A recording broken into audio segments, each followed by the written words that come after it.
बस देखो, स्पष्ट रूप से मैं एक ही निवेदन अफजल भाई से कहना चाहता हूं कि पार्टी को से दूर होना बहुत तकलीफ दे है।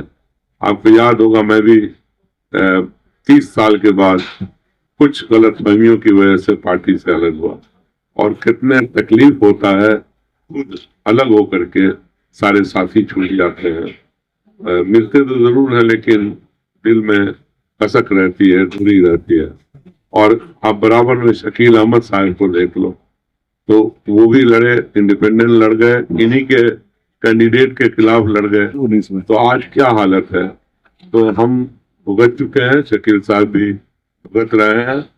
तो ये गलती उनको बिल्कुल नहीं करनी चाहिए, और उनको माननीय तेजस्वी यादव जो हमारे पार्टी के लीडर हैं, उनका और हम लोगों का कहना मानना चाहिए। हम लोग उनके हमदर्द हैं, दुश्मन नहीं है।